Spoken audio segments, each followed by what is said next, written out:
Hello, all you woke people. Can I tell you the main thing that's bugging me about your movement? Now, as an older gay woman, I can't even begin to describe what it felt like as a teenager with raging hormones growing up in mid-century Midwest America.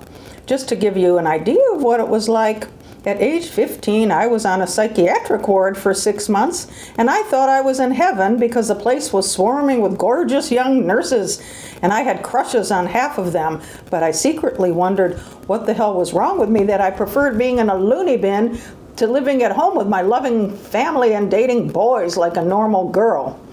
However, as much as I rebelled against my liberal Jewish parents' suburban lifestyle, I never questioned their humanistic values. And as a result of their influence, I've been a left-wing rabble-rouser my entire adult life. So I thoroughly appreciate your movement's determination to empower people like myself whose lives have been pummeled by oppression and bigotry. But what kind of gets on my nerves is the fact that you guys are considered like on the vanguard of the progressive movement. I mean, I totally agree with your diagnosis of society's problems, but your solutions are kind of fugazi, if you'll excuse my New Yorkism. People all over the political spectrum refer to your reawakened social justice movement as far left, but I don't see you guys as far left at all.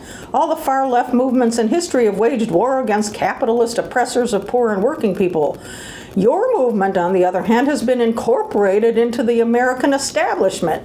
Major media companies, Ivy League universities, and big corporations and government agencies now happily carry out your woke policies. They fire people who have been canceled on Twitter. They censure professors who engage students in controversial discussions. They subject employees to ineffectual diversity training, and they demand apologies for innocent remarks misinterpreted by hypersensitive accusers.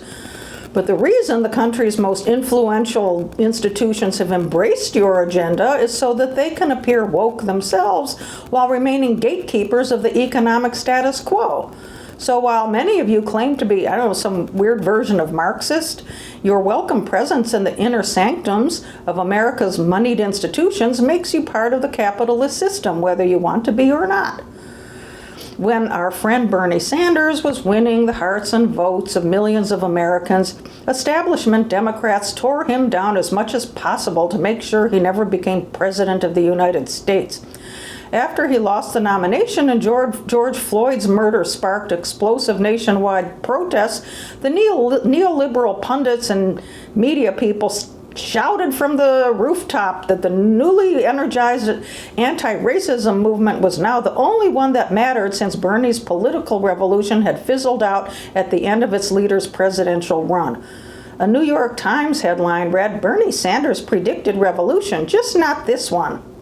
Meanwhile, the corporate overlords were ecstatic that your woke movement with its manageable identity politics was upstaging Bernie's movement, which was coming after their precious pocketbooks.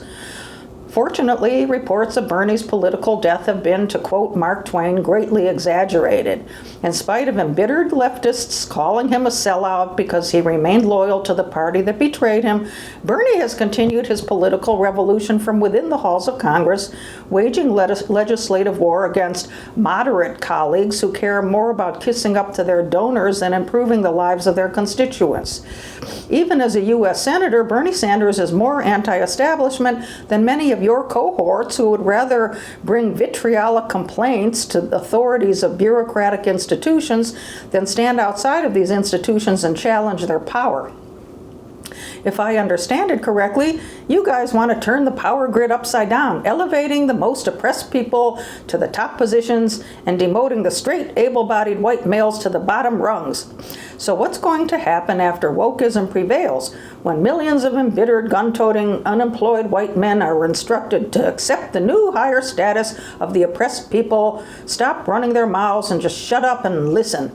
Liberal white people are willing to check their privilege and do their part to wipe out racism and bigotry.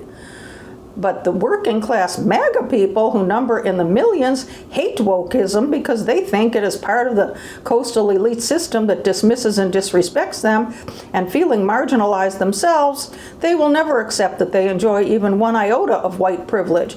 Now you might say, well, the hell with them, but there are too many of them for you to disregard. I have seen the consequences of othering a whole population of stodgy white people. When I was a young radical during the Vietnam War, my friends and I thought we were the future, and the silent majority of conservative middle Americans were yesterday's papers. But while we were smoking our weed and planning our utopia, they were finding their voice. And with a burst of headwind supplied by their Grand Marshal, Ronald Reagan, they have been running the country ever since.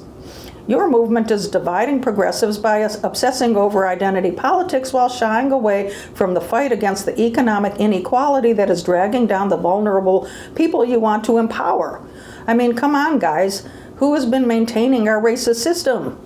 Who is making sure that millions of hardworking black and brown people continue to earn poverty wages? And who's responsible for all the crappy segregated schools 60 years after the civil rights movement? Who created the Jim Crow criminal justice system? And who maintains a profit-driven healthcare system that results in the early death of millions of poor people of color? Who allows the placement of toxic waste facilities and garbage dumps in poor city neighborhoods that are rife with respiratory disorders?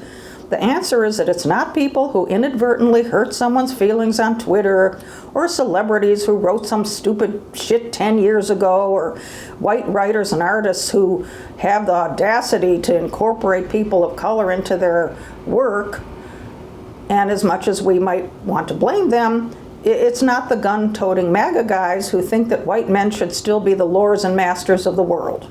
The people causing all the suffering are, as Bernie puts it, the millionaires and billionaires, the plutocrats who are now the real lords and masters of the world. So while you guys keep bringing your woke message to the plutocratic empire like a box of homemade cookies, you are not paying enough attention to the class struggle because it involves too many uncivilized white people. Apparently, you hope that these people will get old and die before anything really bad happens again. But you can't expect millions of pissed off Americans to fade into oblivion anytime soon. In fact, right now, they're licking their wounds and waiting for the first opportunity to trample over us like wild beasts. And who will be leading the charge? The orange monster who is determined to get his revenge. And that could end up very, very badly.